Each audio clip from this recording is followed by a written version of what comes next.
Hello there. I am so glad that y'all are here with us tonight because this is going to be such a fun show. I've got a great guest. She is a prolific author. She is brilliant. She is actually Dr. Irena Scott. I'm so fortunate to be able to have her on. She is an author as well as a ufology researcher. She is she has written everything. She has written UFOs Today, 70 Years of Lies, Misinformation, and Government Cover-Up.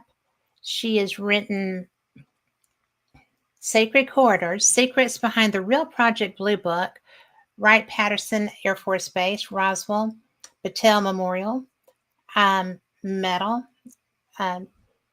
Hynek, and UFO Cover-Ups. And I have to tell you that I am so interested in that particular topic. I met Paul Hynek at an event a couple of years ago, and he's brilliant. She's also written Females Going Ape, Generating Life and Civilization, Irena's Children, A True Story of Courage, Uncle, My Journey with Paul Perdue. And I'm going to tell you that she is she's just one of the most brilliant people. I'm very honored to have her here. I have been aware of her for so long and finally got up the courage to reach out. And so now we get to have a conversation. Before we get started, I want to let everybody know that if you want to get your Fate subscription kicked in, fatemag.com is the place to go and do that. And we give them away. So if you are in chat, you can we'll come up with a word. And at the end of the night, our prize generator, selection generator will spit out a name. Hello, Lori. And we will have a giveaway. How fun is that? So, and I've got some old ones over here. You never know what you're going to get. So anyway, without any further ado, I'd like to bring on Dr. Irena Scott. Hi, Irena. Hi, and I'm very honored to be here. Well, I'm very honored to have you. You know, I have followed you for some time, and I wanted to make sure that I had enough information to do a good interview. So, I just, I'm looking at all this education and all this scientific background and the ufology fascination and brilliance. And then I saw, and I already asked you about it, but then I saw Christmas Tree Farm. And I was just like, I love Christmas tree farms. And so that was like fun. And we did talk about that, and you did sell it, but it's a park with loads of Christmas trees, you said. Big Christmas trees now. I bet. Wouldn't that be fun, though? That would be something for like the White House or Kennedy Center or something. That would be cool. It was really nice. All the people that stopped and buy Christmas trees are just really nice people. And I met a lot of very interesting people. Well, that is a family tradition for us.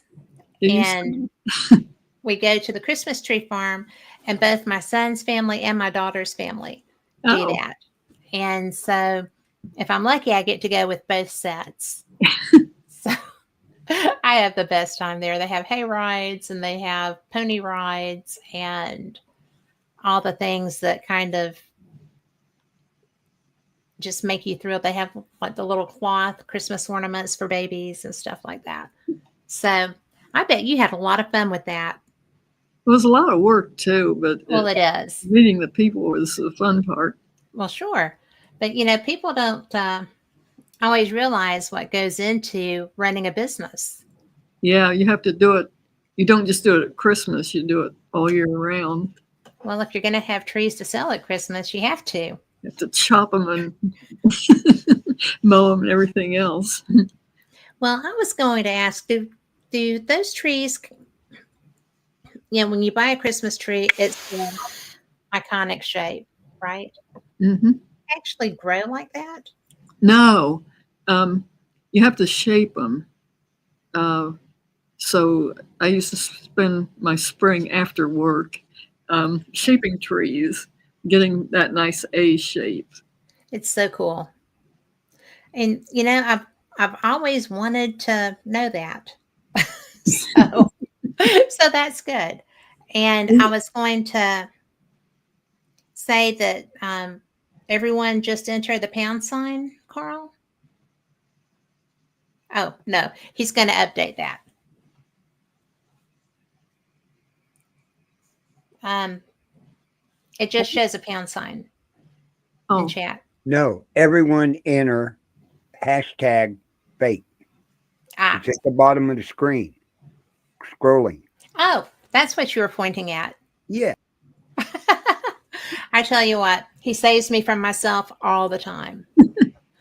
Well, Irena, I'm curious because when did you first become involved in ufology?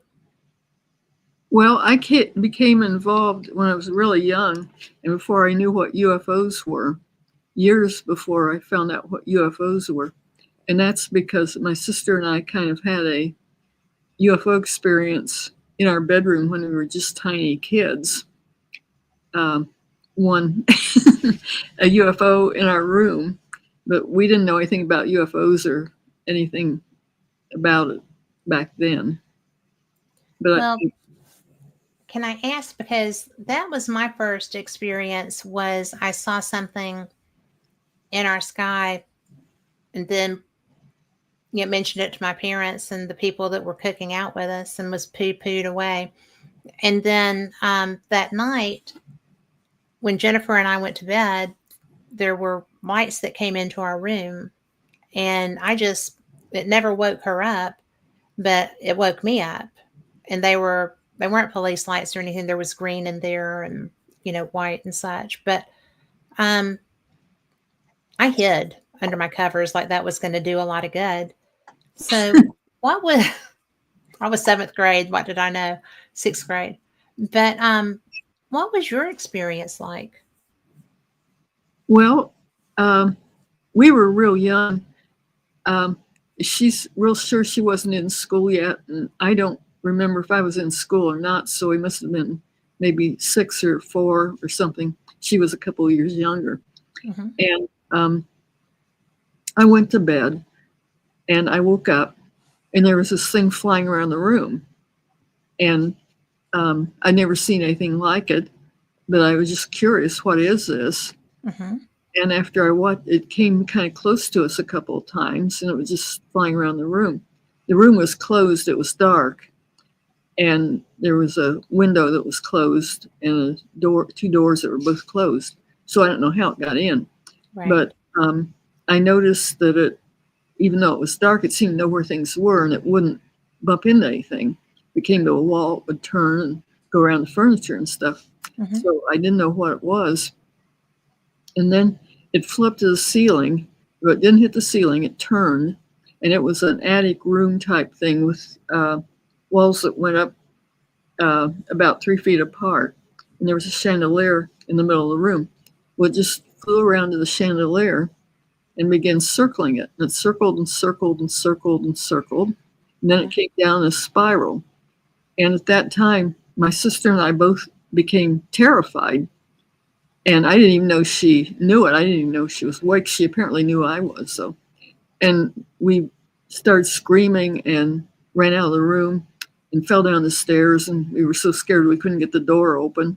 And so finally we got the door open. We went screaming to our parents. And they told us, we didn't see anything. Yeah, I got that too. But there were two of us. And so, they would have said to either one of us, "You're dreaming," we'd have believed them, but both of us saw it. That had to be, it's so freaky, right? Because I didn't know, I wasn't aware of ours being in the room with us before I ducked under the blankets. But it was I mean, it was red periodically, but primarily green and white flashing.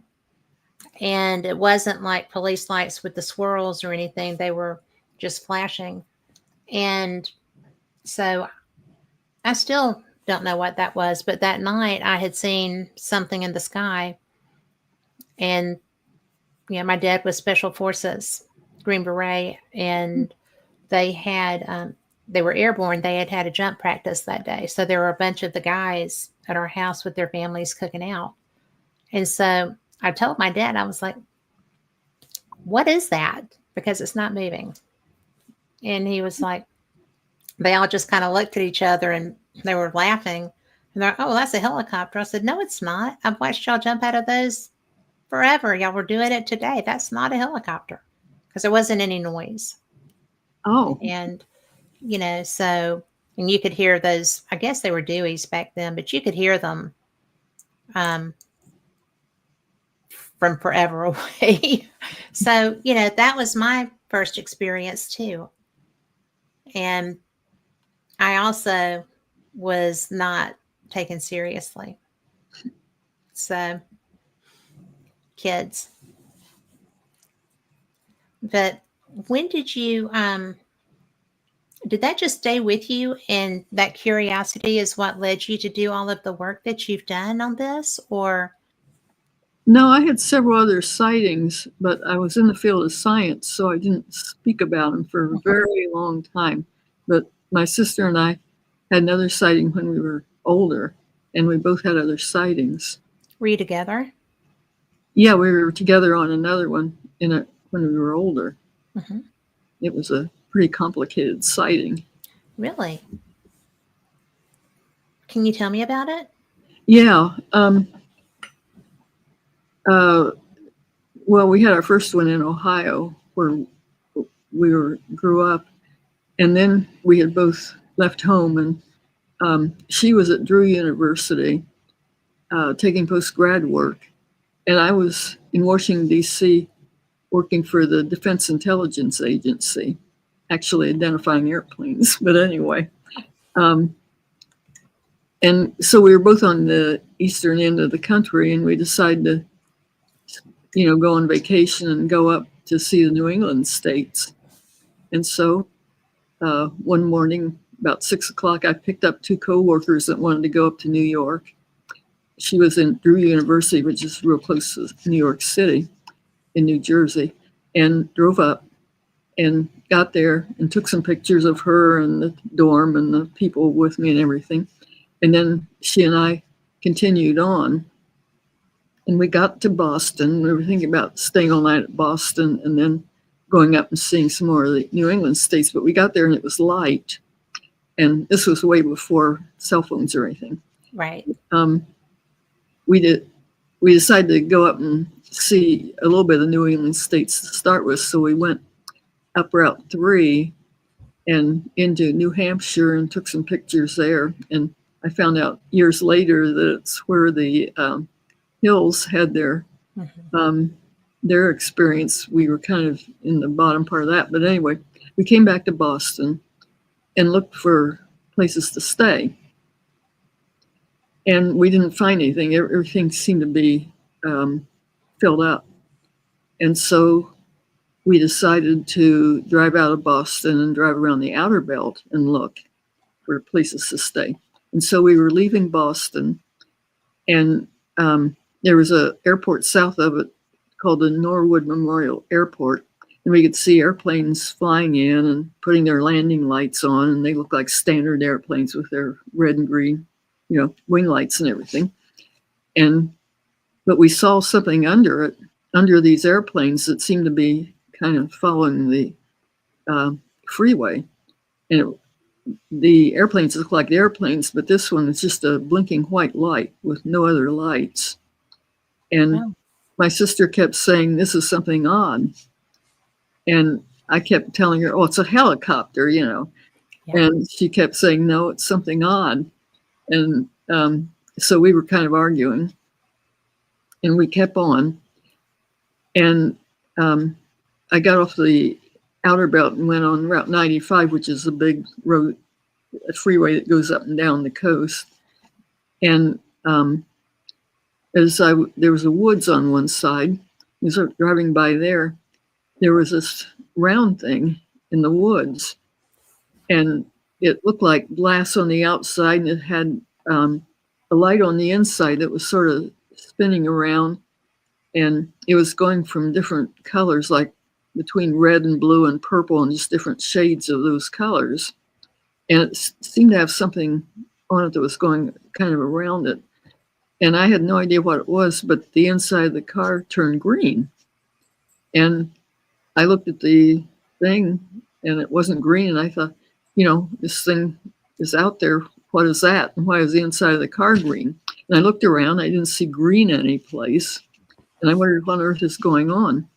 Well, then the green disappeared, and we were by that, whatever it was, and kept on driving. And my sister kept saying, this is odd. And she has real good eyesight. She's a bird watcher, and she could see a bird a mile away and look at their little tiny feathers and say, oh, there's a little white spot on their beak, things like that, I can identify an ostrich, and that's about as well as I do.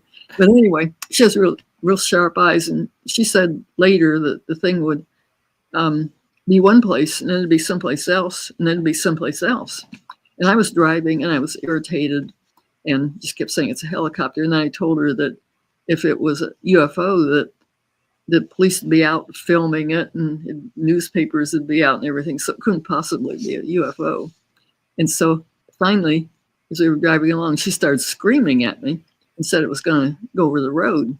And she screamed and screamed, and so finally I decided to stop. And I pointed my hand out the window, and I was going to say, see, it's a helicopter. Well, just then I saw this, what looked like a meteor way off in the distance. And then right when I saw that, this thing came over the trees. And then I realized that it wasn't a helicopter. It seemed to levitate. It didn't have it was just like a submarine shaped, or like a Tic Tac that they show now, but a big one. And it didn't make any sound at all. It had, when we both saw it, it had 7 big square windows along the side, and they were blinking in a sequence. And I'm not sure about the sequence. It was like maybe the first 3 were on and off and on and off, and then all 7, and then the last 4 back to the first 3, or something like that. And it had one little red light on one end and one little green light on the other. And these were just small little things that didn't blink or anything. And it didn't make any sound. And at that point, I realized that my sister had been right all along. And so I had a Polaroid. Back in those days. You didn't have iPhones. Right. I had a Polaroid that would take time exposure, so I had high-speed film in my car, but I had to find them. I was taking the pictures with just another old camera. So I had to find them, and I got both of them, and I was loading the Polaroid camera and wondering what on earth it was. And we were kind of discussing, like, how many windows do you see and things like that, to see if we were seeing the same thing, because it didn't make any sound, and it just was floating by real slow. And we thought we ought to be able to see people in it, or something that would just light inside. So anyway, this truck driver pulled over in front of us, and he came back toward me, and we were both standing there. And I thought, oh, how wonderful. We're going to have another witness on this. So he came, and this thing was still up in the air, and big thing. And so he asked us what we're doing. And that seemed funny. And I didn't want to say UFO around a strange man, so I pointed at it and said, what's that? And he turned around the opposite direction, exactly the opposite, and looked up at the sky and said, I don't see anything. Then he turned around and faced me again and asked me the same question. And by that time, I was getting creeps. And so I pointed at it again and said, what's that?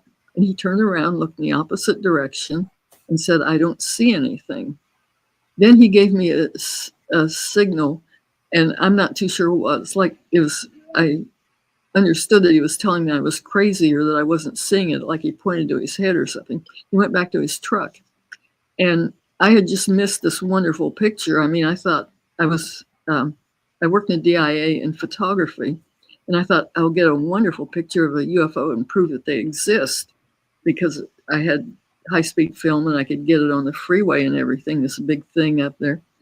And by the time he left, it was a long ways away. And my sister said later, years later, when we discussed it, that she didn't know the man was there, which was pretty spooky. I just found that out a couple of years ago. No way. And she was standing right there with you? Yeah, she knew he parked in front of us, but I just found this out a couple of years ago, that she didn't know that I talked to him. And she just thought it took me a real long time to get the film in my camera. I mean, all this time I had been wondering what this man was. And then I found out that she didn't see him. But anyway, I thought I'd get this wonderful picture. And she said that while I seemed to be putting film in the camera, that the thing flew away a long ways. And I didn't notice that either. But by the time he'd left, well, I was still trying to get a picture, but the thing was a long ways away. And I thought I'd have to take a time exposure. And I thought I'd get light from the freeway traffic in my camera. And so there was a hill nearby, and I ran up the hill, and there was a bald spot on the top where I could get a picture. Right. So I got some pictures, and I came back, and only one picture turned out, but it was a good picture. And by that time, the object had sort of gone over the airport. It was circling the airport. It was kind of making a design like it would go north to south and north, and it'd blink on twice, and then it'd go north to south so fast you couldn't see it. And there was some noises there, and I thought maybe it's making like supersonic sound, like sonic boom or something, but it wasn't in phase with it at all. And so anyway, we were really curious about what it was, and I was just felt terrible because I didn't get this picture I wanted. And so we decided to go on down the freeway and find another intersection, turn around and come back. And so I got in the car and we drove, and the truck driver got right in behind me, got right on my bumper, turned his bright lights on, and chased us. I mean, Oh my gosh, Irena. Yeah, I thought we were going to get killed. He stayed right on my bumper and just blinded me by shining the lights in my mirror. And I didn't know what to do, and I'd slow down and speed up, and I was sort of scared to stop. And so anyway, he just stayed there. And so finally I thought that what I'd try to do is get to the next intersection whenever it came up, and swerve off the road from the left-hand side when he wouldn't be expecting me to, which was really dangerous because if somebody was coming faster on the right-hand side, we would have a crash. But anyway, I asked my sister if she could see behind us, and she said no. But I did it, and I got rid of him. Wow. She remembered the truck driver. She just didn't remember talking to him. And she remembered him following us and things. And so anyway, I turned around the intersection and came back, and the thing had been circling the airport, but then it started going northwest. And so we started following it, and I went by the green thing and by the light by the road, and the car turned green on the inside again, and we followed it up. And finally we got to this real old beat up road that was gravel with potholes and houses a long ways away and things. And it was just going at the speed where I just couldn't keep up with it. And so finally I turned around and decided to go back, and we still couldn't find a place to stay. So I wound up back in Drew that morning at 6 o'clock. And then I stayed and waited for these men that I'd taken with me for a long time, and they didn't show up. So I went back I drove back to Washington, D.C., and it was dark, and I had a poltergeist experience. After that, Oh, wow. so then the next morning I got up and went to work, and then I wrote everything up right afterwards. And my sister, she thought she wrote it up, but she couldn't remember. And then just about 2 years ago, she found a letter that she wrote to my mother that very day. And so we both had write-ups of that we'd done right afterwards. I was working for the Defense Intelligence Agency with this real high clearance, and I wasn't told anybody about it. And we called our mother that day from her dorm, but we didn't. I certainly didn't say anything at work. Right? Yeah, because like to keep that clearance. Yes. Yeah. I mean, that makes money. Yes. Talking about UFOs at that point doesn't. So that is so bizarre though, because was that after Betty and Barney's experience? Oh yeah, but I didn't pay too much attention to it, and I didn't. It was years later when I figured out that that was, sort of the same place where they had the end of their experience. But I didn't realize that for years later. That's the truck driver thing is so weird because in a lot of cases of high strangeness like that, there's somebody like that there. And, I know that you've probably heard so many people talk about that, but it's stuck in my mind when I first started doing paranormal radio, because my other show is called Paranormal Experience. I've done it for 10 years now. And when I first started, I consider anything anomalous paranormal, basically, because if it's not normal, that falls into the right. So in fact, my first Alien Con that I was credentialed for, it was the first one. I was going as paranormal experienced. I wasn't doing Fate Magazine radio at that time. And they still considered me a researcher that fit that model. And it was, you could have knocked me over with a feather when I got those credentials. I was so excited. But, it was interesting because at that first Alien Con, they had some paranormal type guests, speakers, whatever. But hi, Tom McNicholas and Margetti. Glad to see y'all in chat. But it was so interesting to me because I got to talk to a lot of contactees. They didn't have experiencer groups like other conventions do, but because it was their first one and that wasn't what they were about. But there were a lot there. And people would just come together and chat. And I was so amazed. I learned so much about ufology there because I got to sit on every lecture from, people that don't do a lot of interaction to people that are just the propulsion people and stuff. So that was kind of interesting. But there's a lot of cases that have people like that truck driver show up, aren't there? They just, hi Irene, they just show up and do what this guy did to you, which is distract, create a disturbance, get into the emotions, make you uncomfortable, and prevent you from getting evidence that you would like to have because you were ready to grab that shot. Oh, that would have been a fantastic. Yeah.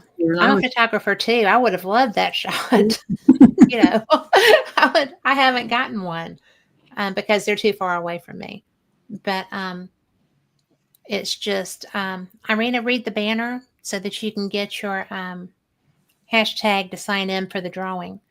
But it's just so wild that you had that happen before people were really knowing that that was happening. Because there's a lot of people in that period that were somebody showed up. this guy did that. And often they have people show up that have extremely abnormal behavior patterns. Like, like their clothes aren't put on right, or, the shoes are different, or, there's all kinds of anomalies and weird behavior that comes in those environments. And I know you've talked to so many people who are also experiencers. I mean, do you do that? Is that something that you include with your research? Yeah, I'm working with Philip Mantle Yes. with the Pascagoula. Oh, that's my favorite thing that we're going to talk about. Yeah, and so I'm interviewing a lot of the other witnesses, and some of them had pretty close encounters and things like that. Mm-hmm. One woman, the first one I interviewed, she had this encounter, and it turned out later that they found out it was more like an abduction. Oh, that's a whole different kettle of fish. Yeah. I have, right after I met Calvin, and Calvin Parker is whose experience this is. So y'all have heard about him, and I actually got to interview him several years ago and spent some time with he and his bride in Phoenix. But what really got me about his case was that I was doing a Gulf Coast Paranormal conference, and this woman came up to me after I finished speaking, because I spoke about the Pascagoula encounter. And she said, I saw that night. I Oh, said, did you? what's her Where name? were you? I don't remember. Oh. But she was in her car. They saw it come down. And then it was bizarre because she saw what was happening. She didn't see what got out of the craft. She just saw the craft come down. And she was a little bit older than Calvin. But it was, to me, that was just, and the reason I don't have her information is because I gave her my card because they were leaving. It had been storming and she wanted to get back to Biloxi. And I'm like, you saw that? Oh my gosh, I need to talk with you. And so I gave her my card and I never heard back from her. I don't know if my enthusiasm might have set her aback a little bit, but I tried to be very cool and contained, right? Was her name Maria? No. Oh, I know okay. it wasn't Maria. Oh, gee, I wish. I think it was Janice. I think it was Janice or Janet. So, but she never had any contact with Calvin, and I don't think she ever reported it. So it was like, yeah. You're kidding. My research partner at the time and I were doing a mutual presentation, and I was just like, my whole focus was just like, okay, you're going to have to take this for a minute, dude. So I was just like, but I was so excited. And I had because when Philip had put me in touch with Calvin, and then I met Calvin at the UFO Congress, and it was just, we became good friends. And his bride is one of the nicest women on the planet. And so we spent like every meal pretty much together and getting to know each other because we were basically neighbors. And I just love that family.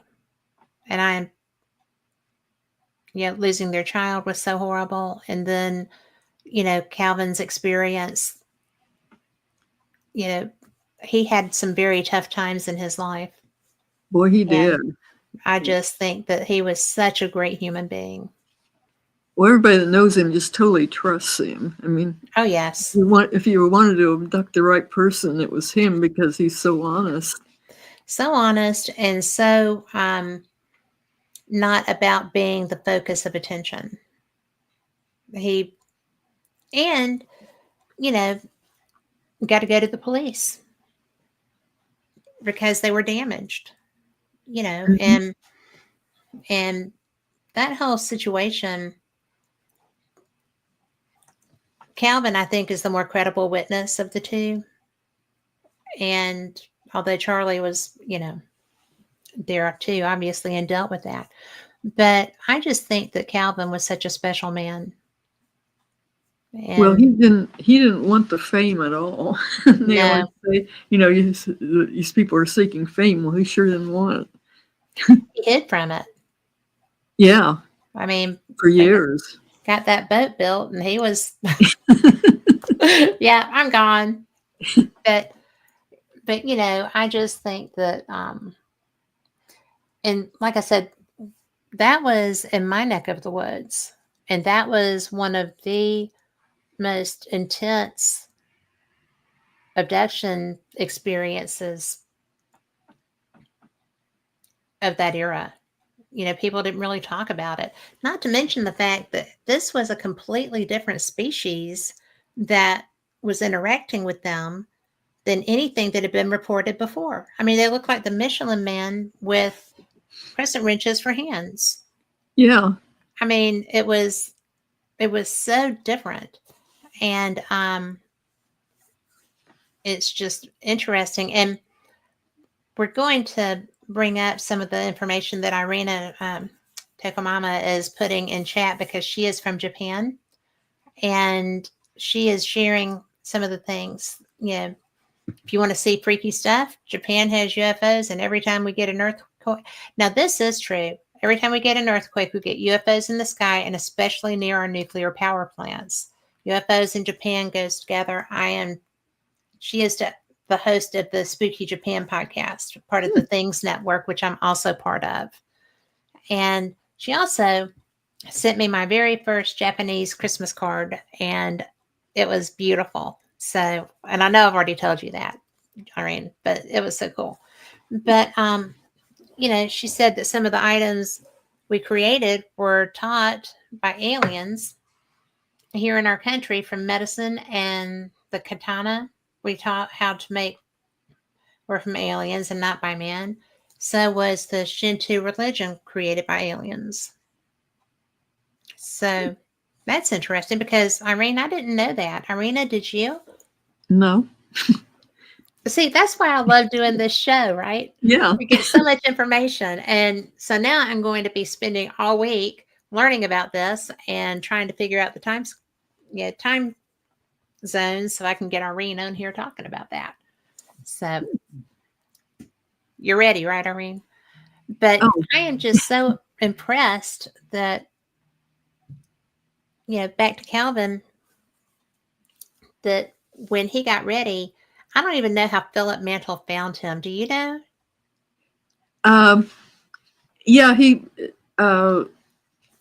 Charlie had written a book, Mm-hmm. and Philip published the book, and then he heard about Calvin, and I don't remember how he got in, but he wanted to get in contact with him, and then Calvin, his wife, was sort of saying, "You ought to write this up," because he didn't even talk about it for No. 50 years, and then Philip and Wynette both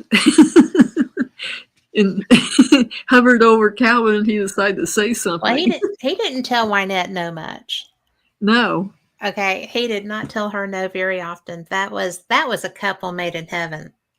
They were so brilliant together. She is a special woman. They But both are. yeah, yeah.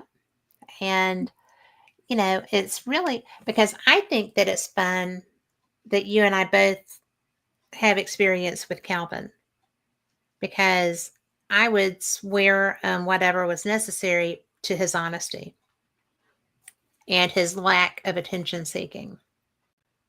He ran from attention, like you said. I mean, he just didn't want to have anything to do with that. How did you get him to talk to you?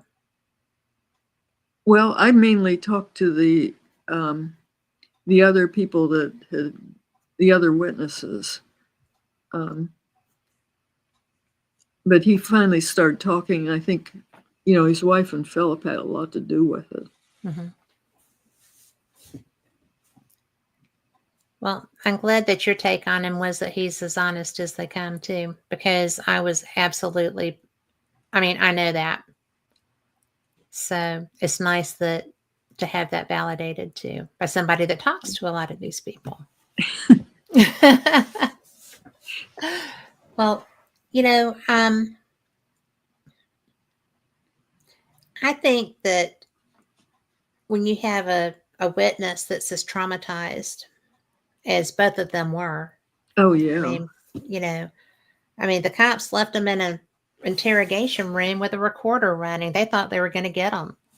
And the whole time they're just like, oh my God, because it's so obvious they weren't lying, because they didn't change their story when they were talking to each other solo. Everything was factual. Everything was, nothing changed. And I think probably till Calvin died, nothing changed. Yeah, So, I think, yeah. And they were just terrified, especially Calvin, because he was younger. yeah. I What mean, was he, 17? 18, Eight. 18 or 19. There's two Okay. different references, so I don't Yeah. know. But he was a teenager anyway. And that really changed his whole life. Well, not for the better. No. I I mean, mean, he had plans on his life, and they changed a lot. well, but he had a good life. So I think that, he loved his wife, he loved his family, did lose his son, and the hat. Yeah, fishing. Every day with the hat. I love that too. And when he was speaking, I don't think he had done a lot of lecturing at the point that I first heard him. And it was interesting because he had the hat on. He was just sitting in a chair. And it was, all right, they wanted me to tell you what happened. So here we go. And that's all he gave. There wasn't a lot of Q&A. A lot of people wanted to ask. But, he was just such a simple human and such a good person. And he didn't want really to talk about it. Yet there was this book. Yeah. Philip wanted him to talk. And I think really that was a good thing, right? It was kind of cathartic. Oh, yeah. I think, after waiting 50 years and not saying anything, well, then he decided that was a thing to do. Yeah. It was a big change. Yeah. So, for everyone listening that's just come into chat, you can go and put the hashtag fate in the chat room. And at the end of the night, there's going to be a random drawing. The computers are going to do it. Carl's the whiz on that. And we will be getting a magazine out to you. And I've got some cool ones. We've got some that are older. Phyllis has spoiled me rotten. I've got a gluttony of choice here. So we'll see what happens. But I think that, I don't know. I just think that that was such a strange interaction because they No. fought them. Do you know of many cases where the victims actually, they were victims, where the victims actually physically fought back like that? Well, they couldn't fight back because they'd been paralyzed. Well, but Calvin gave it a shot. They were paralyzed, but when they came out of the craft, they had their autonomy back to a degree. And Calvin said that he was trying everything he could to fight. Yeah. Well, theirs was just totally different from anything that had been reported before. In all kinds of ways, because like the aliens often are presented as skinny little things, with big heads and eyes and all that. Or Well, like, they just you had know, the opposite. They were just sort of porky little guys with big skin and no eyes and all that, and they looked different. like the Michelin Man with the Yeah, pointed head and claws. I mean, the claws would have blown my mind. there were some other sightings with claws, of beings with claws around that time too. Um, I just came across one recently, and I meant to Really? make notes on it. Um, but yeah, and then also um, a lot of times the aliens, if a person's experiencing pain or things, the aliens will just wave their hand over their eyes, and then they won't. Well, both of Charlie and Calvin thought they were injected, Hmm. which was also different. Yeah. I Yeah. can't even imagine being confronted with that situation. I Well, thought my Go ahead. yeah, I think something like that. It's not like you're having normal fear. I think it's something like you have a real awful fear that's a lot worse than being a normal fear. Well, I mean, it's visceral because you think that you're about to be killed. Yeah, And I it might just be can't, worse than that though. or worse than that. Well, yeah. I mean, there are fates worse than death. And I just, everybody that I talk to who has an abduction experience, um,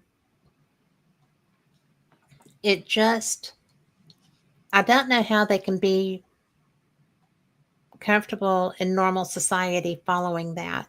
A lot of them aren't. When you talk to people, like Kathy Martin does the experiencer groups and such, and I've been in areas with that at a bunch of different alien related conventions. When you talk to people to get the information for your books, do they come across pretty forthright with you? Are they open and able to talk about it comfortably? Well, uh, a lot of the people I've been talking to are the ones that are other witnesses for Pascagoula, and Calvin and um, Charlie got very, very severely harassed, Mm-hmm. and so the other people, and back then the government was saying there's no such things as UFOs. You know, if you say that, you're crazy, so you Yeah. can't, report it. So the people didn't report it because they heard all the harassment and everything. Everybody was telling them this didn't exist. But at the time it happened, the person that was taking notes in the police department said that he got about 50 calls from all over the place of people seeing something that was out of line. And he also had people come in and report to the police. So there were a lot of other people that saw something unusual. I mean, it wasn't just Wow. them, but so I think that's one reason why the police department were more open-minded. But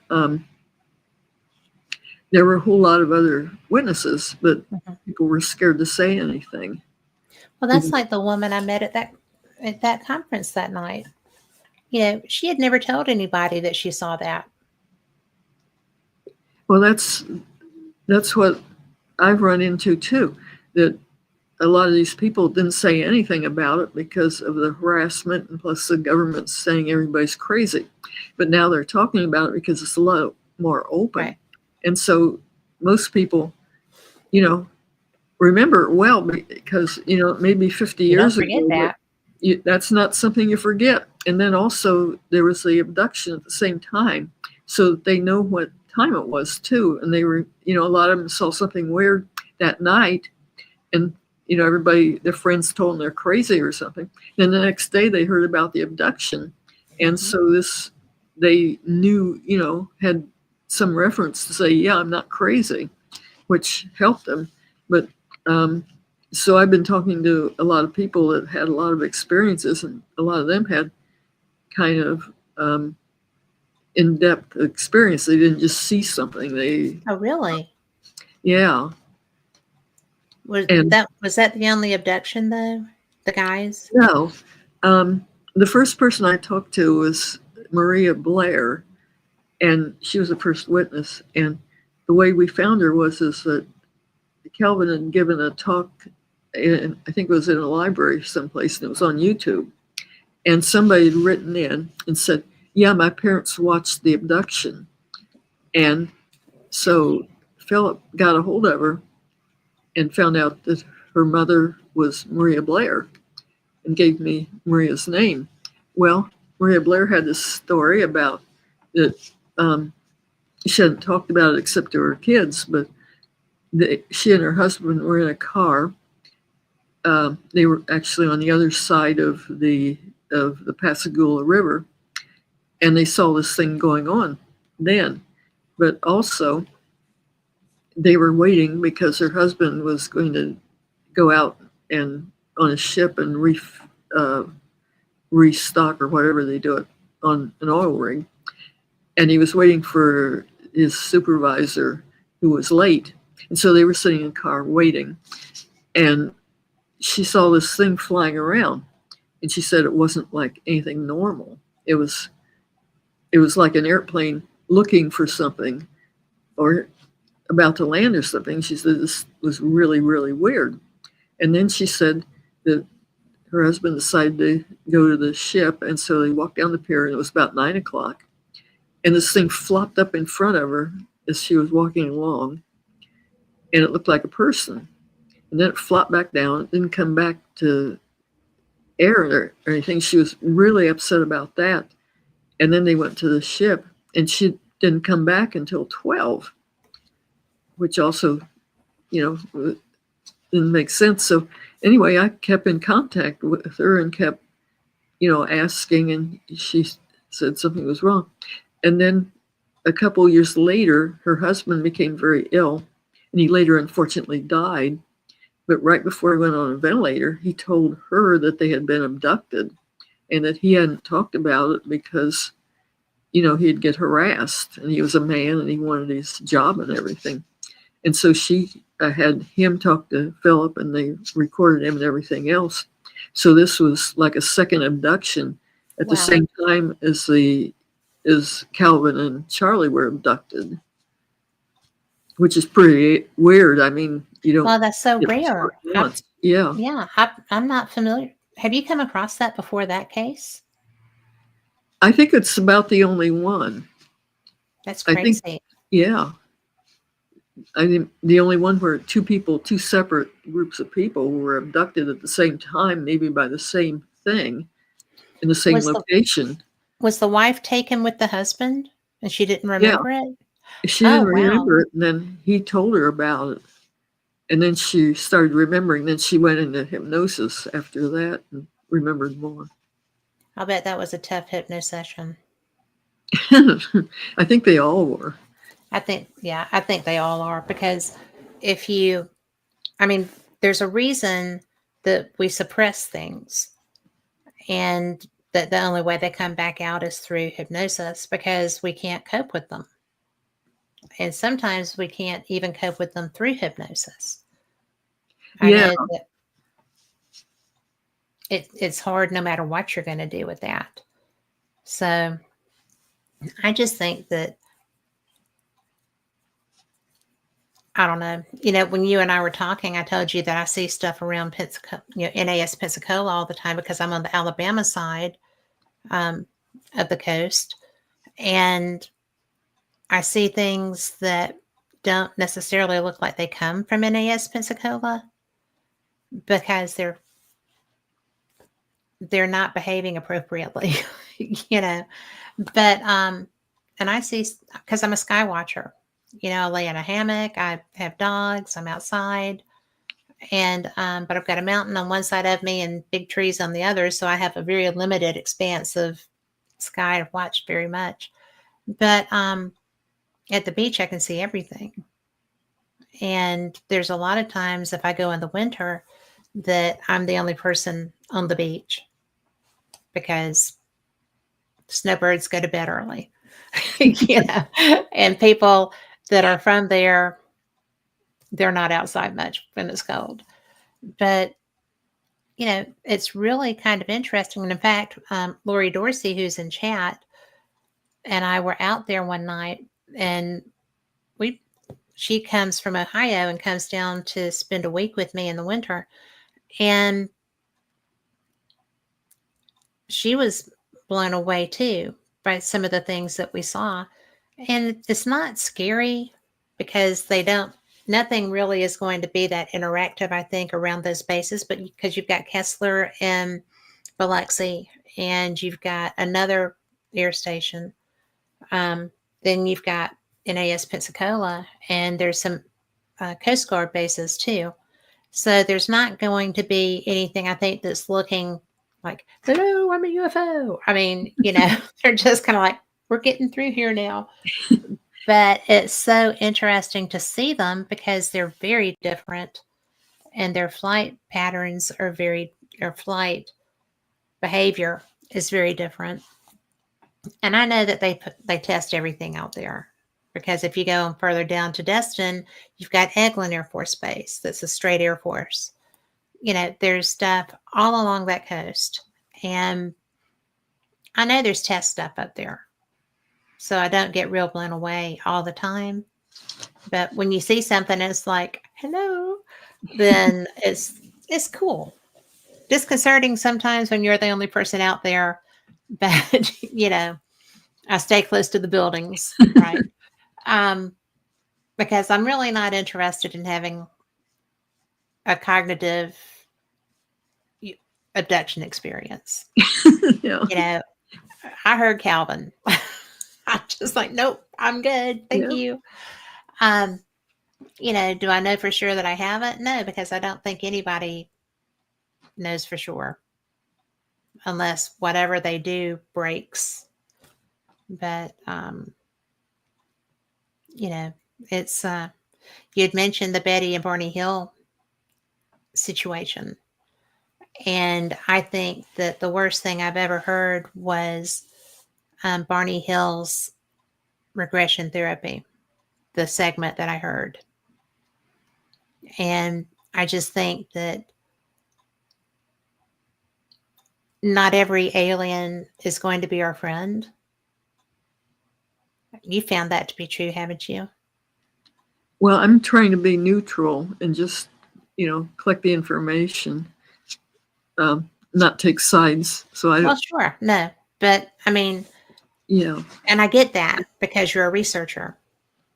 But while some seem relatively benign, and like Joanne in chat mentions Travis Walton, I really think that Travis was taken to save him because they didn't want to leave a dead human after he went through that backwash from their takeoff. I don't think anybody meant to abduct Travis Walton. And when I've heard him, and I've talked with him about it, and, just in conversation that we had, but he was like, when I woke up, they looked like bugs and it scared him to death because he's like, these are huge bugs. What the heck? But he said that even while he was unconscious, he could feel how damaged he was. And, so he wouldn't really rouse, but he knew that he was very damaged. And I think that was accidental. And I think that the reason they took him was to heal him.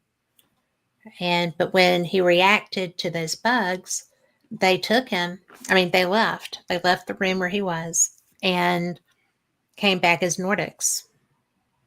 And so that they looked human. And to me, I'm just like, they'd have had to start that way. I mean, I don't know what you do. I don't know how you deal with that. And probably the way he did, he was coming up to handle business. And then, next thing after they got him well, obviously, but well enough, there he was at the phone booth and didn't know how he got to the phone booth. But it's just so each abduction story, there's so many variations. I don't even know how you, when you write your book, are you presenting just A, B, C, D correlates to A, B, D, F? Or what is your methodology with what you're taking from these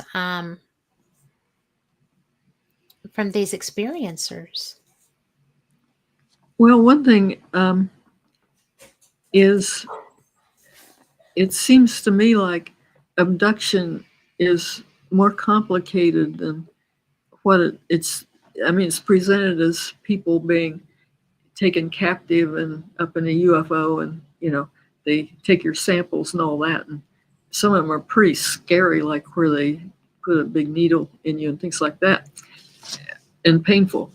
But another thing I've been working on is that that's not the only thing that happens. I mean, what happens is all these other things that, I mean, they always concentrate on induction. You've been captured, you're in a place and all that. But the other things that happen are things like you'll see a light, or you'll go through a wall, or you levitate. And nobody pays attention to this, but there's a lot of other things that go on kind of with abductions. And it makes me think it's something more complicated than just being captured and that, because it seems like all the physics and everything is logical just goes out the window. And so I'm trying to figure out, and I just am kind of exploring, but I don't know. I think there's something more complex about abduction than what, the general idea. Well, I mean, if they're able to put aside the laws of physics as we know them, that's a big deal. Yeah. I mean, that seems like more of a big deal than being held captive is a terrible experience, because, you don't know whether they'll kill you or torture you or what. But also, besides that, having everything like gravity and everything, go out the window, that's something else too. Have there been, in what you're researching, have there been people of science abducted?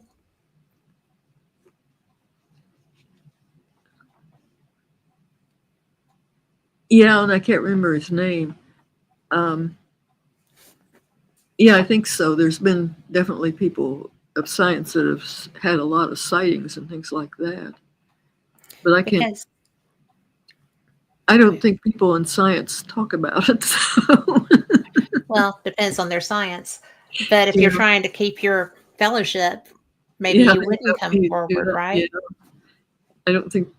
I imagine they always, whenever you say UFOs, they always trot out a scientist, and the scientists say, "Oh, we're the only intelligent life in the universe. No UFOs exist," and all that, like Carl Sagan and all those other people. I mean, he's dead now. Or Seth Shostak of SETI. Yeah. He's always been billions and billions of years, and they can't possibly get here. Well, maybe they're more advanced than us, for one thing. Maybe they can do that slingshot. Yeah.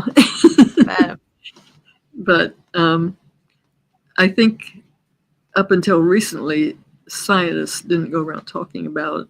I imagine as many scientists get abducted as anybody else, but I don't think they would say anything. It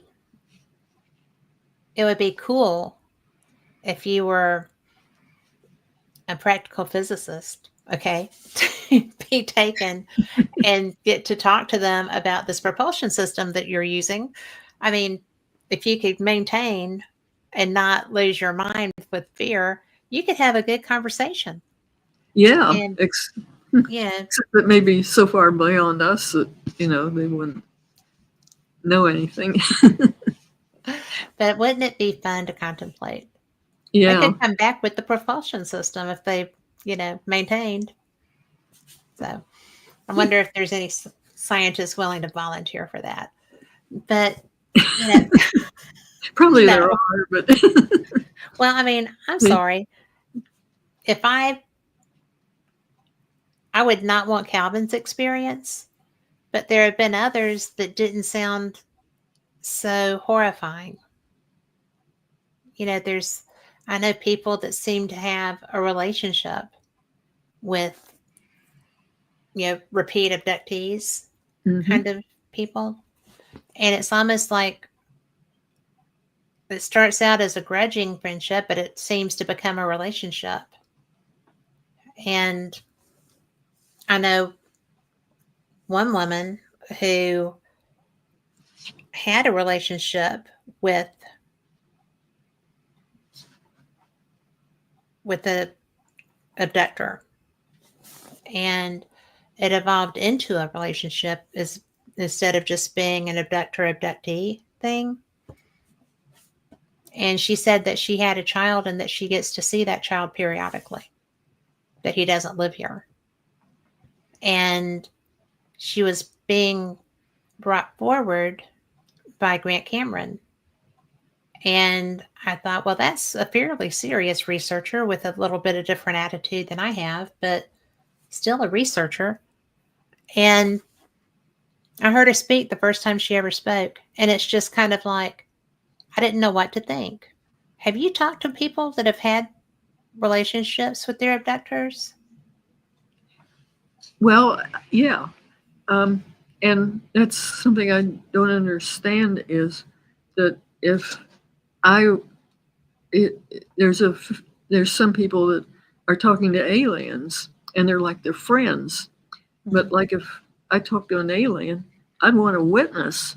I mean, I'd be scared to death to talk Yes. to an alien by myself. But some people, it doesn't seem to bother them. They just say, "Well, I talked to this alien," and just like it's another person, but sounds, and they're perfectly sane people. I mean, they're not crazy or anything.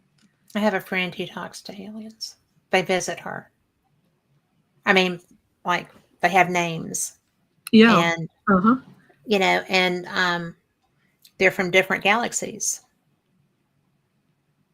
but they're not from the same galaxy. I Yeah. mean, she talks to different species, and she's related their conversations to me. And I mean, she's a friend. I would have no reason to doubt her other than that sounds nuts. But it's not nuts because I know her. And it's so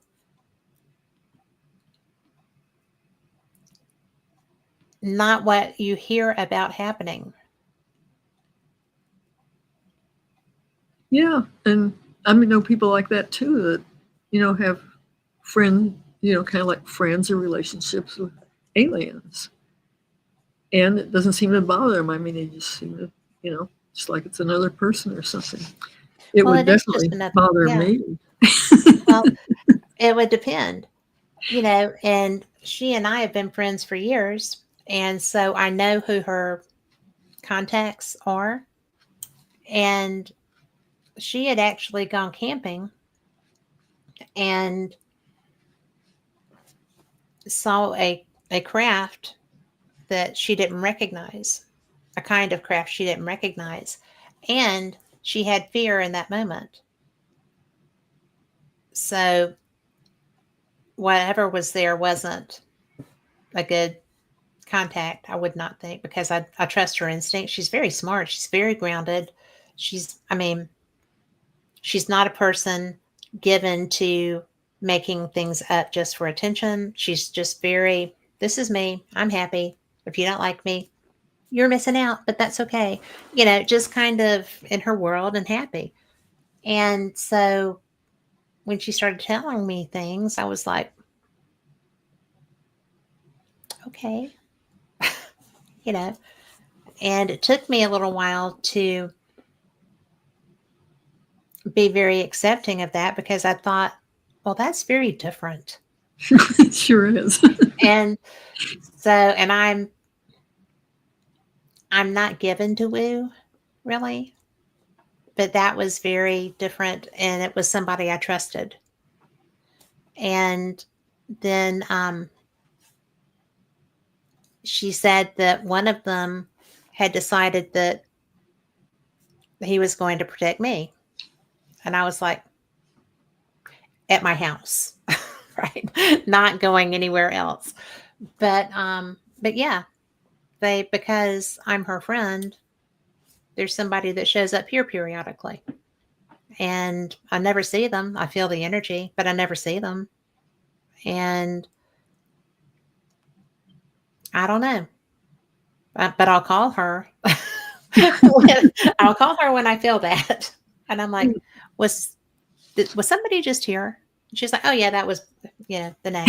And I'm like, I'm good, right? So she's like, they were just checking in. Yeah, you're good. And, my dogs react. That's what really got me. Because at first I'm like, oh, well, this is just, suggestion, whatever. And where I was feeling it, my dogs went, and I was like, okay, we're picking up that phone. And because I don't get that level of communication. I read energy. I feel energy. I, to my knowledge, have not had a conversation relevant to that. And I don't know what I would think if I did. Well, the only possible alien I talked to was that guy that chased us with the truck. Yep. He was probably, I don't. Well, at first I didn't have any idea because he was so strange acting, mm-hmm. And for years and years and years I wondered. And then just a couple of years ago, I asked my sister, and she didn't remember talking to him, and so that gave me the creeps, and it made me think this is more involved than I ever thought it was. So, for years and years and years, it's more weirder. Well, I had forgotten that aspect. That would lead one to think that it was maybe an alien. Yeah. Maybe he deleted himself from my sister's mind, or he put it in my mind. Right. So. But I haven't had any more, discussions with aliens aside from that. Well, I was. But he told me I was crazy too. No. I thought he was telling me that I wasn't really seeing anything. Yeah. When I'm going to move back over kind of to the nuts and bolts, if that's okay. Okay. But your book, Sacred Corridors, Secrets Behind the Real Project Blue Book, Wright Pat Air Force Base, Roswell, Battelle Memorial. What, and the memory medal, because that to me is one of the things that I find fascinating, because their physics aren't our physics, as far as we know, as far as, general science knows. That how did you get interested in that side of things? Well, I'm in Ohio, and I'm not too far from Wright-Patterson. Right. And I also worked at Battelle, and I'd been at Wright-Patterson in the secret area too. For example, my employer sent me to Wright-Patterson several times for conventions and things, and I was in the secret area. But I also worked at Battelle, and I knew a lot of people from Ohio. And Ohio's where Project Blue Book took place. And Project Blue Book had a investigation at Battelle. And so I knew people that, other people that worked at Battelle that knew, things like that. And like at Wright-Patterson, I knew the archivist, and he took us around to secret places and all kinds of things. And so I had some experience in both places where nobody knows anything about it because it's classified. I mean, Wright-Patterson, it's famous for the museum, but the rest of it's chain link fences and very secure. Mm-hmm. So I was in, those places where they are secure. And was it because of your clearance that they could do that? Well, the first times I went, they just it was my employer sent me to conventions at Wright-Patterson, Mhm. and they I was in the secured area, not allowed in. So while I was there, I really explored and went around, took pictures of things secretly and stuff like that, and put it in my book.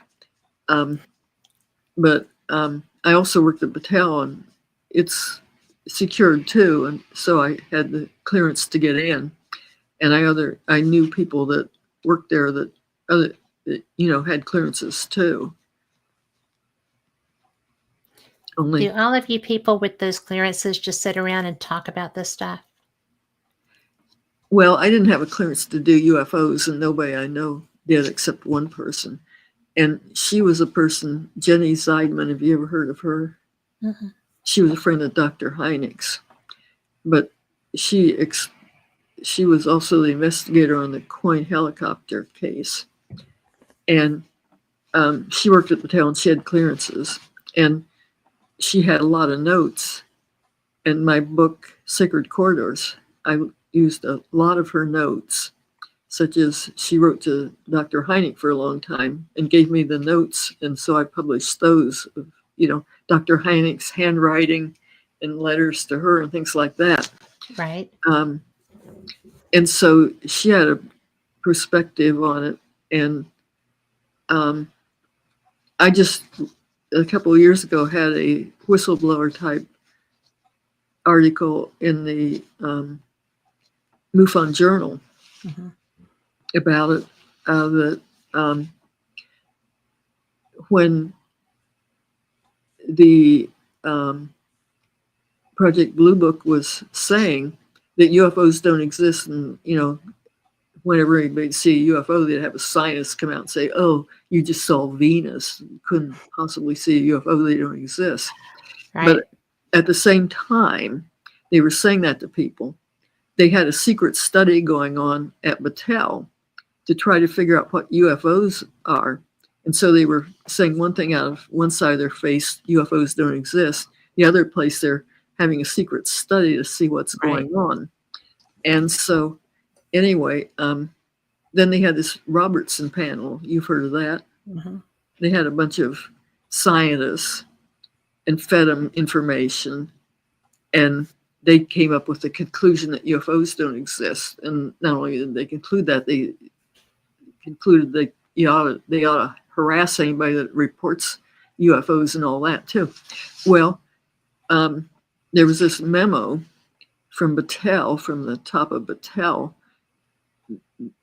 that was, the head of the study that was studying UFOs, that wrote to Project Blue Book and said they were going to have the Robertson meeting. He said they were going to use their data from Battelle. And he said, our data isn't finished. We are still studying it. We don't know what it is.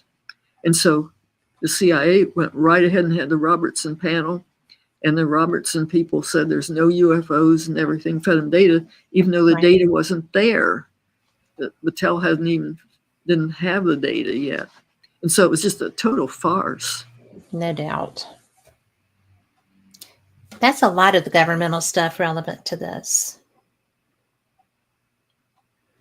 Why do you think they're so afraid of acknowledging this scenario? I don't know. I worked for the DIA, and my supervisor, we were supposed to identify airplanes from satellite photography. And my supervisors reported a UFO to their supervisors. And the supervisors were very high. And their supervisors told them that it didn't exist, that it was a spot on the film, even though they were the experts at identifying airplanes and things. And they didn't understand it either, but higher up in the government, somebody's saying, UFOs don't exist. And up until recently, now they're a little more accepting slightly. Yeah. But well, it still hurts them every time they have to discuss it. You can see the pain, right? They're going to take us out. Yeah. But I hate that they did that, though. Just going off without knowing that they didn't have the information and just making a statement. Yeah, they've been doing that. They keep saying nothing to worry about. They don't exist. When they, with that study, you know for sure that the government didn't know what they were and was curious. So even though they were saying they don't exist, don't worry about them to Well, everybody else. there's a lot of money in black projects that would indicate that they do care, because, first and foremost, they're humans, right? For whatever level of security and whatever, black op department that they're in, they have people that they love and care about, and they know that this stuff is real. And it gets frustrating as a person that just gets, because I mean, seriously, I do this and I talk to people that have knowledge. I don't have my own personal knowledge other than my experiences. And it's so, I wonder sometimes how these disinformation agents go home at night and look at their families. And I'm sure that they would do everything to protect their families, but it's just really odd to me that people know this stuff is real and know what different projects have been done testing on us, by them and perhaps by other forces away from this planet. And they still, you're crazy. There's no way. No, we would never do that. Well, they did a lot of other experimentation and stuff as themselves and back in the day. So I don't really trust that much. Maybe is the right way to put it. Well, what I worry about that is probably ridiculous, that I think the aliens can do mind control. Yeah. And I think maybe they mind control some of the top people in the government. I mean, that's a insane idea, but I just thought. Oh, it is not an insane idea. And there is documentation and there are documented studies of mind control experimentation being done by our government, and they were very effective with it. And with the research that you've done, I know you know that. I mean, it's just part of that program of, you have thousands of people that come forward and say, we saw this. Mm-hmm. You have, they're always like, well, when there need to be aliens on the White House line, well, there were alien craft in White House airspace, and they were televised. And then, you had Battle of LA, which was a real thing. And that was not our craft. And that was a monstrously big craft, and those were real shells going into the sky and real reporting at the time. And, it happens. Things get out of their control. And yet they still are like, oh, pay no attention to the man behind the curtain. Yeah. We've got this. No, really you don't. Because there were, 13 craft? 12 or 13 craft that were over the White House. And then, whatever that was in the Battle of LA. Those are just the ones that we know about, that there was footage of, that real people saw. And nobody ever talks about them. Well, there was that 1952 or 3 example of the UFOs over the White House in the airspace over there. And they said, oh, this is just an atmospheric inversion. Yeah. Well, once they had a real big atmospheric inversion over central Ohio, I mean, you go out and about choke to death. Yeah. But nobody went around seeing UFOs. No. And that's ridiculous. Well, I mean, they scrambled They scrambled jets on the Yeah. ones over the White House. That was not an atmospheric inversion. You don't send fighter jets up to take out an atmospheric inversion. No, And and what was funny about it was is it took them all day long to get the jets up, too. I mean, you'd Yeah. think they would send them up pretty fast, but they didn't. Well, maybe they were not functional You know, or maybe until it was somebody weren't up ahead, functional until they up were. above wasn't. Yeah. So, Well, I mean, they block other stuff. It's so interesting. This is a topic that I'm so lucky to have you here to talk about. So I'm so glad you're I'm so here. glad to talk to you. Well, the stuff with Dr. Hynek, I got so tickled. I got to meet his son, and he was really interesting. And I got to hear him lecture, and I got to just talk to him. And my favorite thing was, oh yeah, we had UFO Christmas ornaments. I was like, that's so cool. And that sounds just like what I've heard about your dad. I wish I could have met him. But I just think, what was the main thing that you took from those notes that you were using? One interesting thing that was reported in some papers was that he met Neil Armstrong, and they talked together, and which suggests that Neil Armstrong was interested in UFOs. But Neil Armstrong invited Hynek to meet him, and we had the written thing, and so that was pretty interesting. I would have liked to have been a fly on the wall in that discussion. Yeah.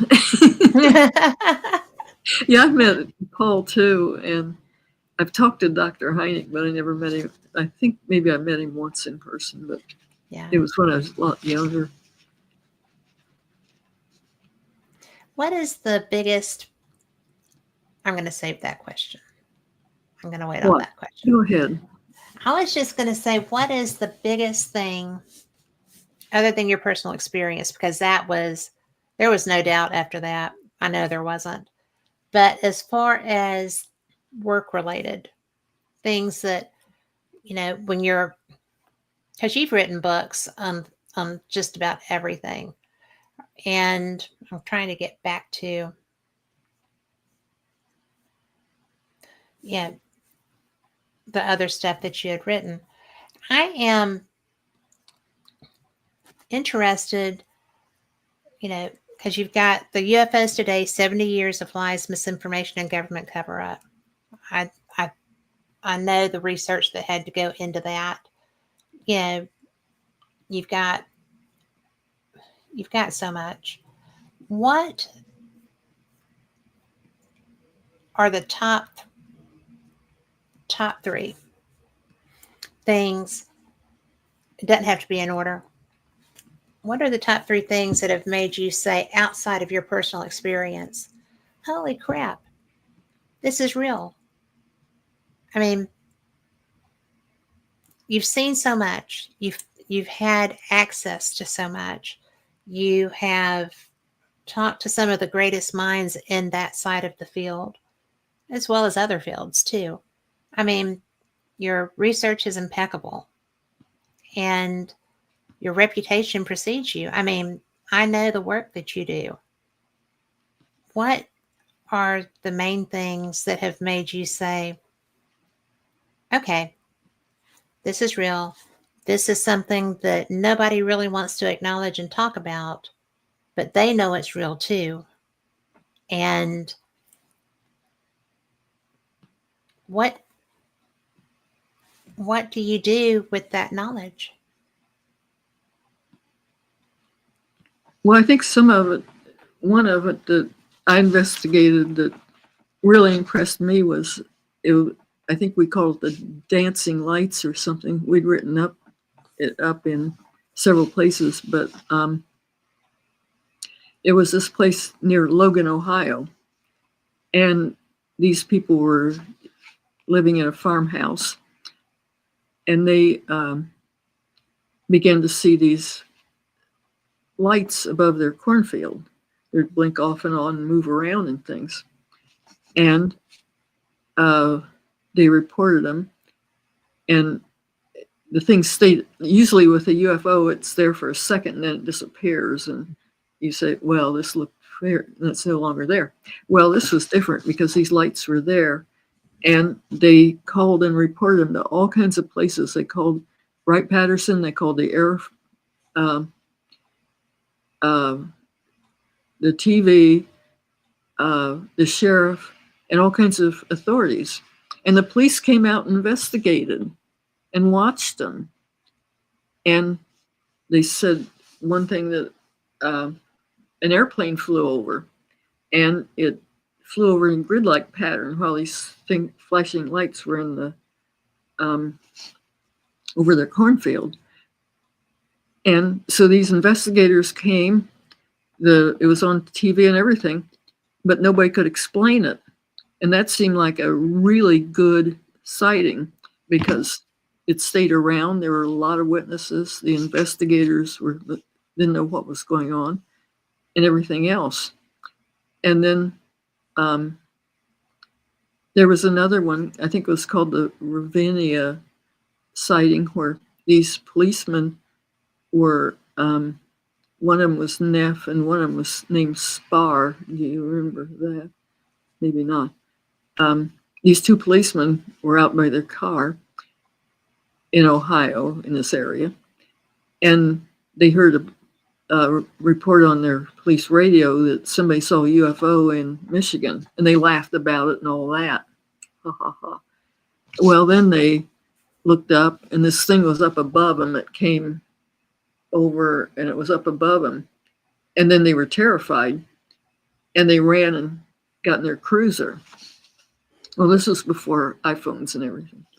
So they called the sheriff's department and said, you know, we're seeing this UFO. And the sheriff said, do you have a camera? And they didn't. And then the police sergeant or whatever it was at the police station said, well, shoot it. And they thought this was not a good idea. And so they followed it.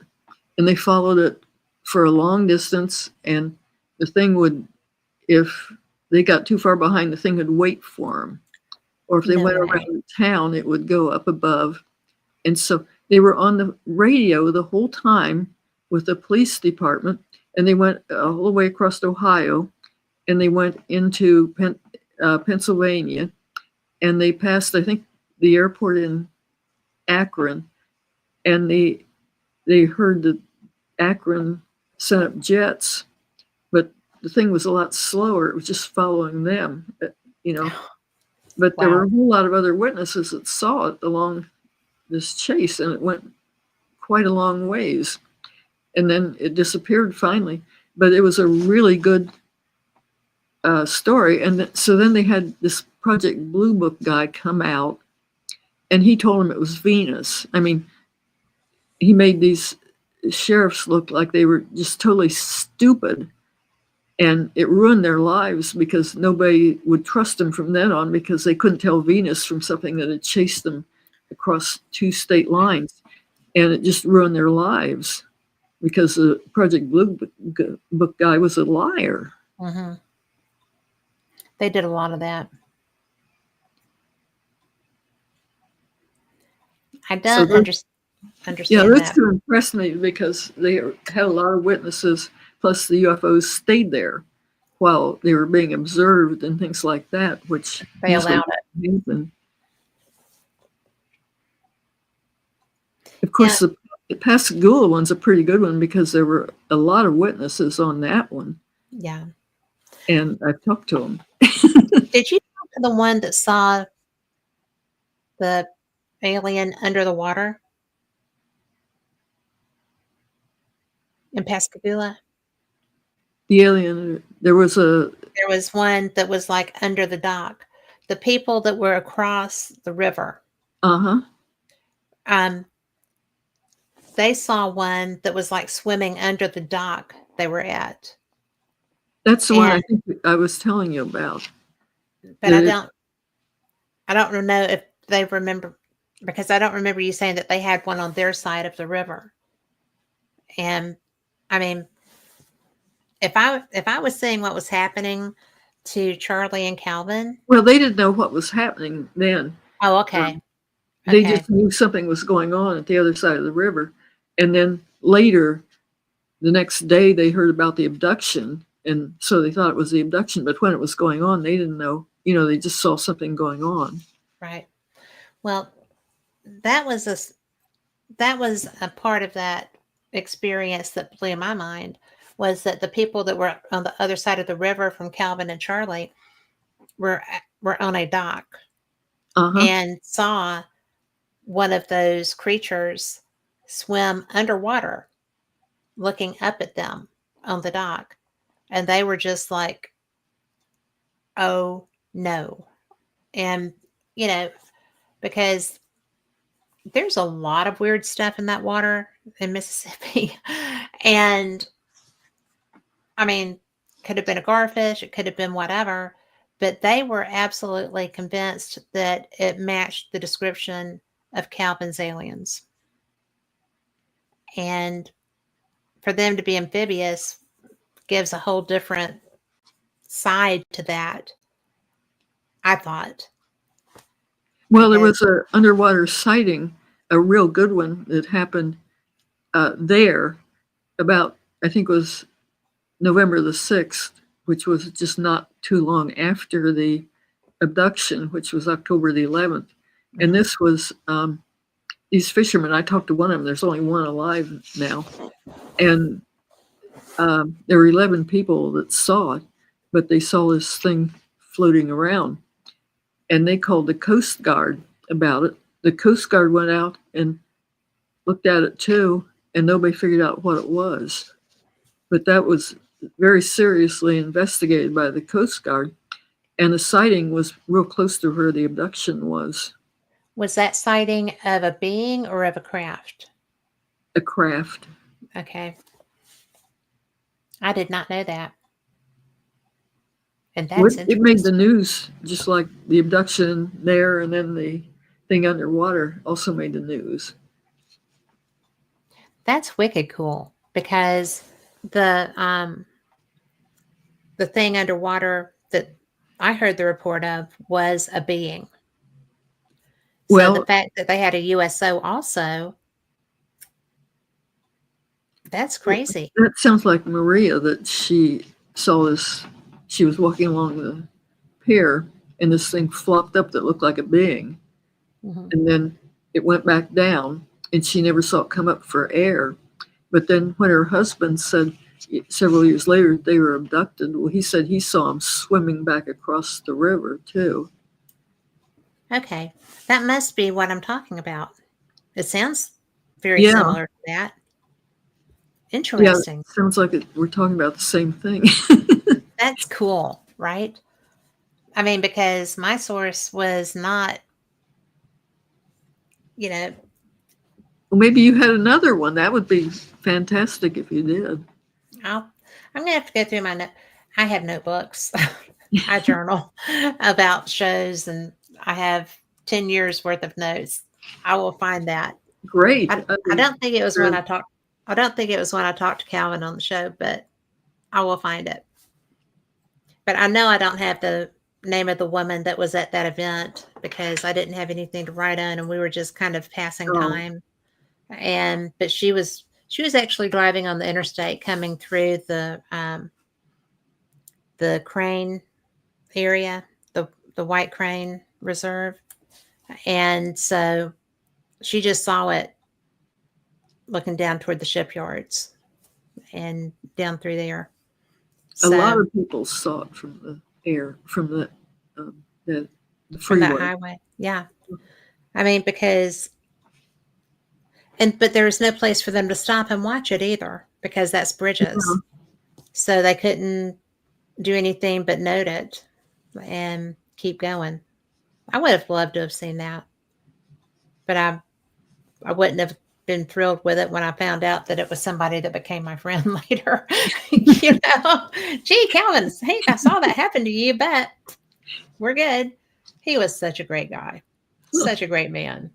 So, and his bride's just a wonderful human too. But I was lucky that I got to spend time with them. I think that getting the chance as you did to have multiple interactions and work closely and do all that research, that had to be so neat. Yeah, it was. And everybody seemed real friendly too. Well, they pretty much are down there. I mean, they are Southern people. Southern people.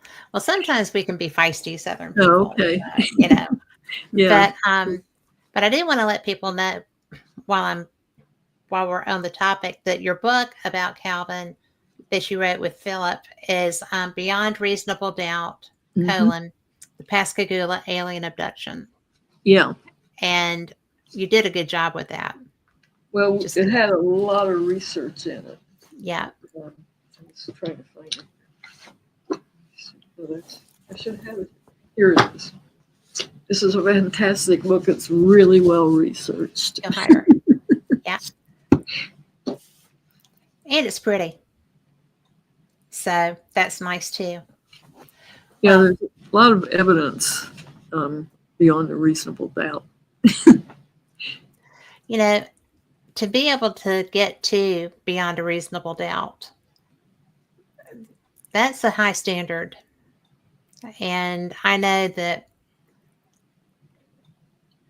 know Calvin would be very appreciative of that, the work that went into that to validate his experience. And um, it was a hard thing. Well, It now was, it's nice because other people talk about it, and everybody was too repressed by the government to say anything back when it happened. So you didn't get a good investigation. no. And I mean, Keesler Air Force Base was right there. I mean, there were military facilities all around that Mhm. could have helped with that, would have helped with that, should have been scrambled to that. And as far as anybody knows, did you find any indication that any of them had been involved in that time frame? Yeah, I think there were people like at Keesler that knew something about it, but they obviously didn't say anything because they were working. Mm-hmm. But I think there was a report here and there that they picked it up on radar, but if they did, it would have been probably classified. And so, some people said, Right. yeah, they got it on radar, but I don't think they would have, reported it. And it was such an interesting shaped craft, too. I mean, it wasn't like what you hear about showing up. Well, it was kind of like the tic tac that they Yeah. have now. I mean, there's no wings and all Nope. that, levitated. And the door slid, right? Yeah, it's like they were just suddenly in there in this real bright light. Yeah. I'm sorry, I can just picture a young Calvin in that situation, not knowing what was happening, but going to take them down with him. Yeah. That's just, and that was his mindset too. I mean, he was trying to fight and couldn't. I Well, think that's, they couldn't run away either. mm-mm. So they were stuck. And Yeah. being paralyzed is pretty awful. Well, yeah. I mean, and he described that when he spoke as much as he could because it was way too sensitive for him. And Wynette was there too, and I don't think he could have done it if she hadn't been. But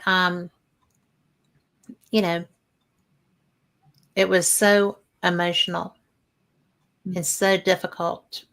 And he just sat on a love seat kind of chair with a microphone telling his experience when I heard him.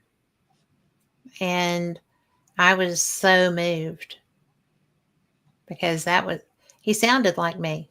You know, he sounded like me. He was in the same age group as me. I mean, he was closer to my husband's age, but still the same generation. And, you know, and Waynet was so supportive of that experience, of him sharing that experience. And, you know, he was just trying to get that boat finished. So they could just move out and get away from everybody to talk about that. Yeah. So, that was, Well, he really sacrificed because he was ill and he kept on working too. yes, yes. And it was not an easy illness Oh, yeah. at all. He had all kinds of things go wrong. Yeah. And, I think that when people read this book and they realize just what all was involved with this case, I mean, Betty and Barney Hill were the first reported abduction. They were also, I think, I may be mistaken, I think that they were the first regression therapy people. I think And there was an abduction in South America before theirs that made the news pretty big. This okay, farmer had a abduction where he was on his tractor and this thing landed by the tractor, and this woman, he went in aboard, and this woman gave him some kind of chemicals or stuff and collected his sperm, and then they let him go. And he was a young kid then. He was a farmer, but he grew up to be a lawyer, and he always maintained it was the truth, and he was conscious of it though.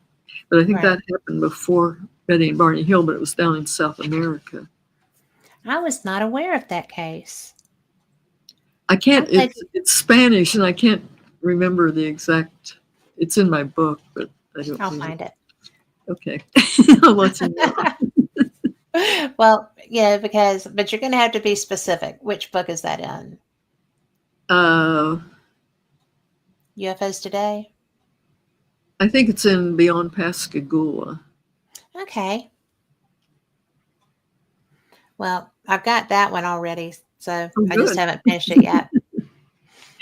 So, it's to me that's an interesting thing, and I don't understand. And tell me if this really is that frequent a thing. They're very interested in our reproduction. Why would they have taken sperm? I mean, unless they were going to try to breed one of us. Well, that's what Maria Blair, the one I told you about that had the abduction. Mm-hmm. When she was hypnotized, she said that what they were doing was they were trying to take our body form so they could walk among us and be among us. That was hypnosis, so you don't know. But a lot of people do report that, such as Betty and Barney Hill. Mm-hmm. And she said that she thought they were interested in her eggs or DNA and stuff like that. And who knows? Did you know that? I can't remember who told me this.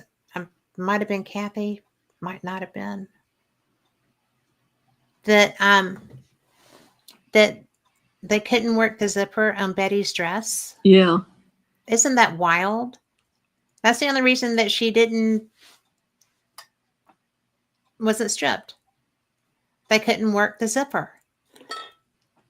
They come from God knows where, for how long, in these craft, and they're stumped by that. Well, I think a lot of it's just a scene that they create for us too. Yeah. I mean, that would be my guess, because it doesn't make things like that don't make any sense at all. No, it doesn't. But I mean, unless they don't wear clothes. Yeah. So. But they should figure out a zipper though. You Well, know, maybe that was, they can go, through galaxies and all, I think Bef- they could figure out a zipper. befuddled by a zipper. Yeah. Yes. But I just always thought that's such a random thing. Uh-huh. And that detail blows my mind. It really does. It always has. That's the one thing that trips me up when for the first time I heard anything about that. About Or the maybe whole, they have a sense of humor though too, and they want to drive you crazy. I'm sure they do. Well, I mean, they come around here, they don't abduct much in cities. They are in rural settings so that, there's not a vast number of witnesses. They're Mhm. smart because that's why, you know, but then you hear that they've made a agreement with the government about taking so many Yeah. people, that there's a bargain, a trade thing there. And it's like, you should never trust our government. What are you thinking? But, you know, they're so smart, they're so far advanced, and yet in so many ways they're different. They're not that kind of smart. They're a different mindset. Kind of like physicists versus The a best. absent-minded professor. Yeah. Yeah. I mean, there's different Tom McNicholas says harder with zippers when dressing others. Yeah. Tom, I'm not going to ask, but okay. I'm teasing. Tom McNicholas is one of my favorite listeners, and it's he's very, very good with his comments. I love that. But it really is a lot different. I mean,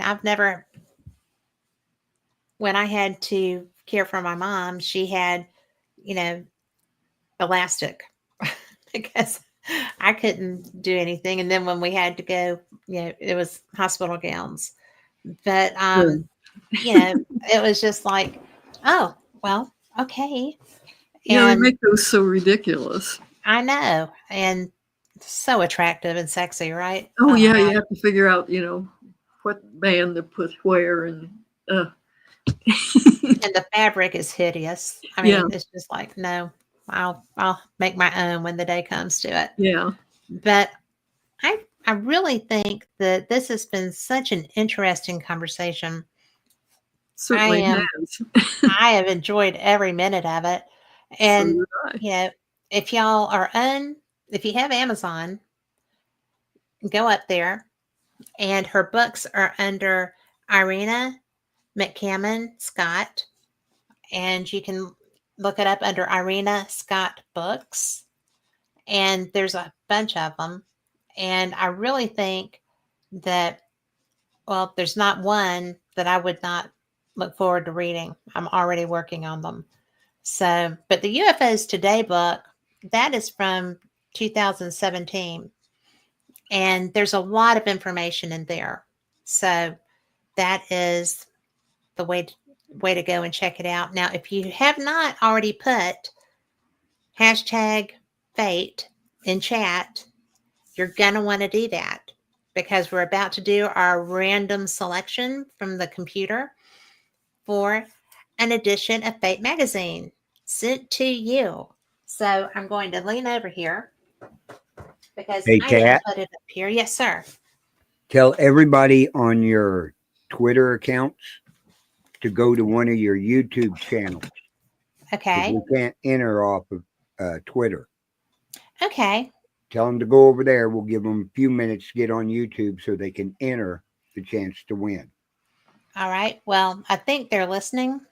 If Yeah, they're they're on there. listening. We got, let's see, you got 5 on Paranormal Experience on Twitter, and you got 4 on Radio Fate 1. Okay. Well, So those 9 everybody people need to go to one of your YouTube channels. go to the YouTube channel, which is, I'm trying to pull that up. Go to Kat Banknet Hobson. Video. Go to Kat Oh, Hobson yeah. YouTube channel. That's the easiest one. Go to Kat Hobson on YouTube, just do a quick search. You'll see my face and hit chat. We'll give it a couple of minutes here and put hashtag fate. I didn't realize that didn't feed. So I have told people tales inadvertently. So, I'm sorry. If you're going to chat, go to YouTube or Facebook or LinkedIn. I didn't know it wouldn't feed from X. My bad, guys. So we're going to chat amongst ourselves. Chitty chat, chat, chat. So, but again, on Amazon, it is Irena, Irena, Scott Bucks will get you to her.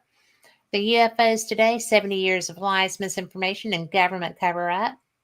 We would never do that. Beyond Reasonable Doubt, the Pascagoula Alien Abduction. You've got Females Going Ape, Generating Life and Civilization. I think that's fascinating. Irena's Children, A True Story of Courage. Irena, Book 1, Wartime Ghetto. Uncle. That's not mine. That's not yours? No. Well, scratch that one. Oh, I have mine on irenascott.com. That's even better. Get, that way there's no confusion. Yeah, you can just click on it and it immediately goes to Amazon. Right. So I'm going to put that. irenascott.com.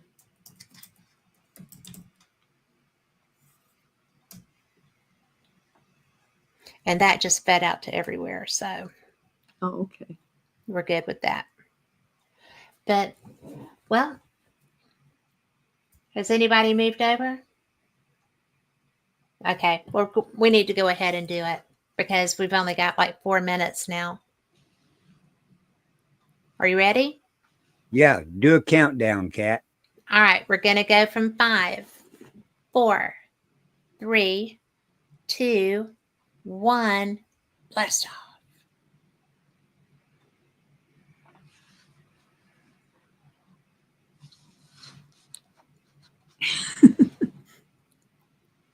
Lori Dorsey, I will bring your magazine to you next week as we fly up to Arkansas.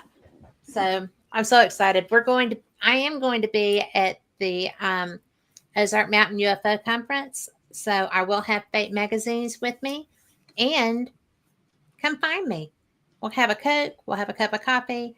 We'll wander around that free vendor mart, which has some of the coolest crystals and neat things too. And there'll be authors with their books. And I will actually be interviewing Ray Hernandez while I'm there. So I'm going to be bringing that to you when I come back. And you know what? It's so much fun. If you were in that area and you want to learn some stuff, it's a great place. It's Ozark Mountain Publishing and Ozark UFO Conference. So find it, check it out, see about all the speakers. And I will be doing a preview show on that again.